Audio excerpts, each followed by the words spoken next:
Hey guys, how you doing? Welcome to the plant spot. So today we're gonna navigate away from the aeroids and we're gonna talk about a Hoya.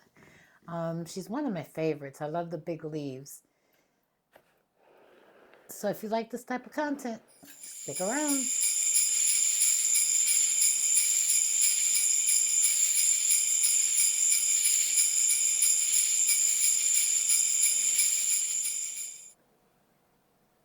All right, guys, as I mentioned, so this is the Hoya. Watch me butcher the name, although you can see it right here. I'm going to try to pronounce it.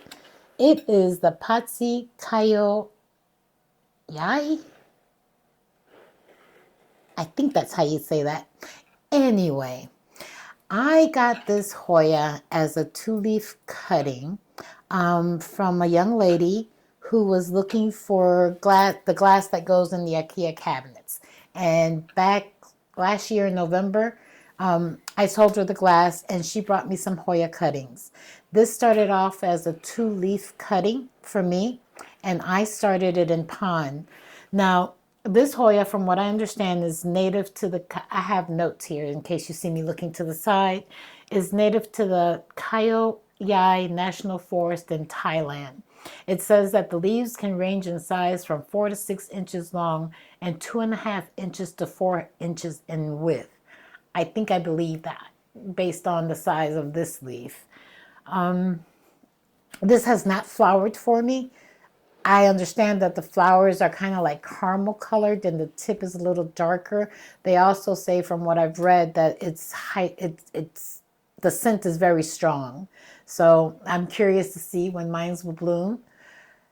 As I mentioned, I started this out in a very small container with pond, and when she put out her first vine, I want to say maybe 2 or 3 leaves more, I transferred her into this pot. I do keep the reservoir with water. As you can see, the roots are growing down there, and she's kind of a thirsty one. I did treat this one with sulfur as well. And I gotta say, I think I am very impressed with the sulfur treatments because these vines that you see are all new. She's got a whole bunch of baby leaves that she's put out that haven't even hardened off yet. All of this from these 2 vines, I guess I can unclip it so you can actually see. This is all new growth right here. All of that is new growth. And I think it's really cool. The leaves are still very tender. They haven't hardened off. Originally, I had this Hoya living in the cabinet when I first got her, trying to promote the root growth. I said that right. But as you can see, she's gotten pretty big and she was starting to really get entangled in the cabinet. So since then, she's been moved up there. And I've read that this Hoya with highlight can develop some red splotches from stressing on the leaves. She hasn't done that for me yet, and I don't think that she's close enough to light to do that, but I'm okay with that because she's got some really, really pretty leaves. They almost look kind of prehistoric. I'll turn this around a little bit. Maybe he can focus on one of these leaves so you can get an idea of what I'm talking about. Now here I go promoting purchases.